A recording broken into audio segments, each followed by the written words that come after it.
trying to get to his level. I mean, he's someone to look up to. He's a brand. The 3-day show is now in its 5th year. It is the highlight of a series of events across Uganda. 30-year-old Faisal Kiwewa is the executive director of the Bayimba Festival.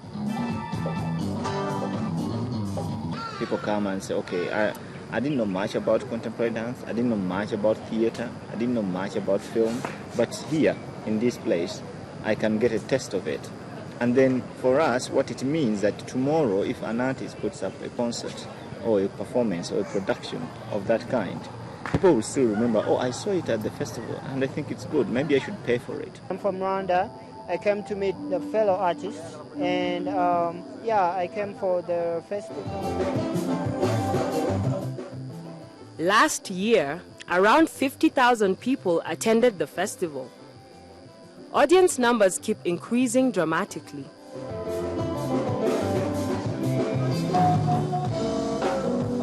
International artists were a major attraction, never mind that some have not interacted with their music. However, the crowd puller was the silent disco.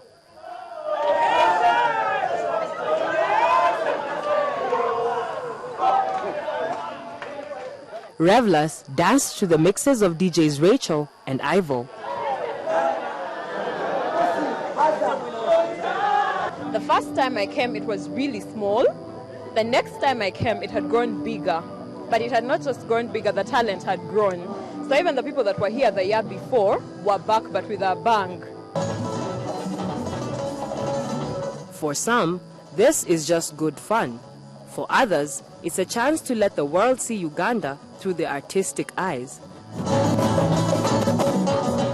it's okay, the people are okay, the food is okay, the beer is expensive, it's a lot. And as the curtains fell on the 6th edition of the festival, organizers were left with a bigger task of ensuring next year's show meets the fans' expectations.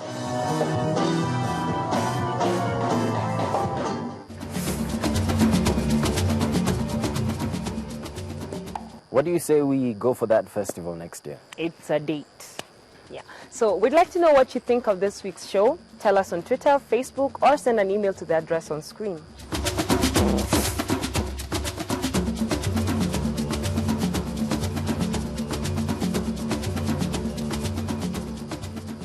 That's it for this week. Here's what's coming up next week. A look at a fight over one of Africa's biggest resources.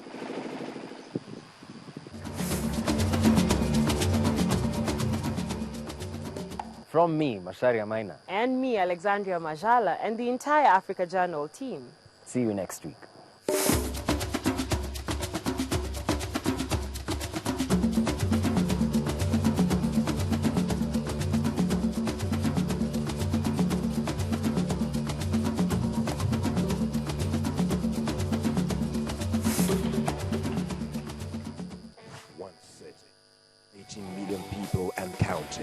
Over 18 million dreams of a better life and a team tasked to bring those dreams to reality. What is their game plan? What goals have been achieved? Who are the players? Find answers on Deadline Makers every Saturday at 3:30 p.m. only on Channels Television.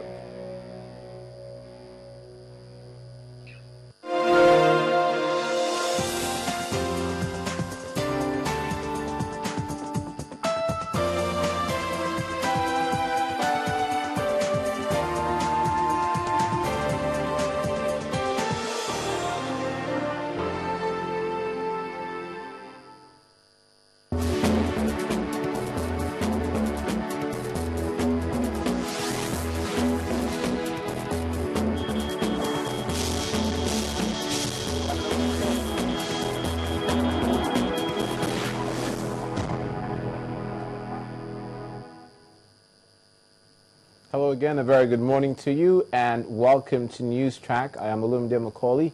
These are the stories we're tracking this hour. We begin in the education sector. The Nigerian Union of Teachers is insisting that the union will shut all schools in the country if the federal government does not settle with the striking university lecturers within 2 weeks. President of the NUT, Mr. Michael Olukoya, gave this indication in Abuja at the NUT World Teachers' Day Symposium. His threat is coming as the federal government says it will stand with teachers in preparing the future leaders.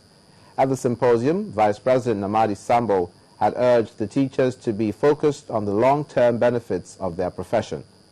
Highlights of this year's NUT Day celebration is the Award of Excellence to the governors of Kwara, Yobe and Enugu for their contribution to the growth of education in their respective states. At this time every year, the Nigerian teachers gather their members to mark the World Teachers' Day. They also use the occasion to say their rewards must start from here and not in heaven alone. Goodwill messages came from the federal government. Vice President Sambo calls on them to remain focused as the administration is determined to address challenges in the sector. The future of our nation lies on the shoulders of those in your care today, those whose destinies you are helping to shape. The theme of this year's Teachers' Day, a call for teachers, is of utmost relevance and urgency.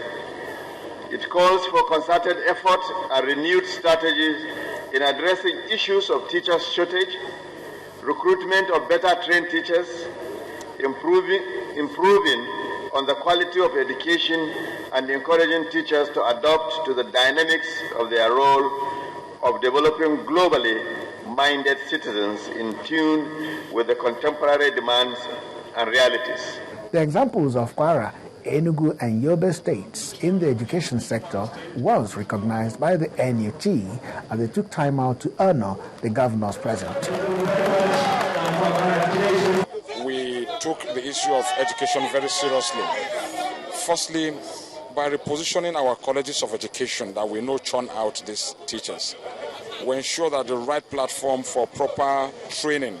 As the teachers celebrate, their counterparts in the universities have been at daggers drawn with the federal government over issues of allowances and infrastructure development.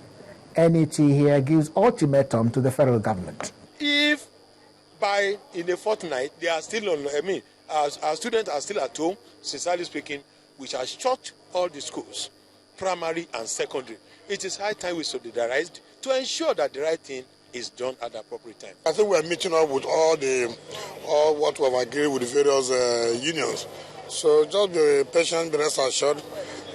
Very soon we are meeting with ASU and Mr. Vice President. We hope by the end of the day after that meeting that something positive will come out at the end of the day. The NUT vowed to resist any attempt by the National Assembly to put primary education on the purview of proposed local government. One of the issues in the education sector that made them to cancel the usual ceremonial parade to mark the World Teachers' Day. Chukwuma Onwekusi, Channels Television News.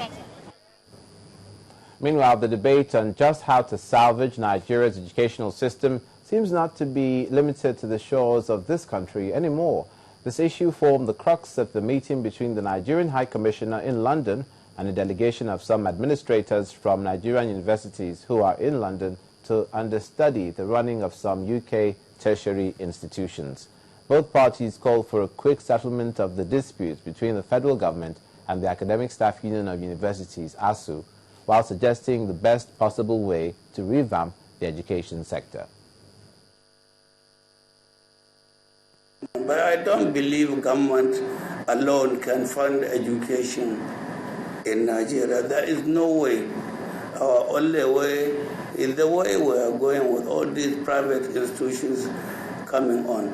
I believe if government wants to be really serious, I don't think we need many more universities publicly owned. We need more incentive to have private universities. And then those who are running the universities know how to run them. It's just like the secondary school education in Nigeria. You go to a federal government college or state government colleges, you go there, everything is diluted. You go to private institutions, you learn very well, and the students are different. Privatization may not be the answer because even the UK, our experience here does not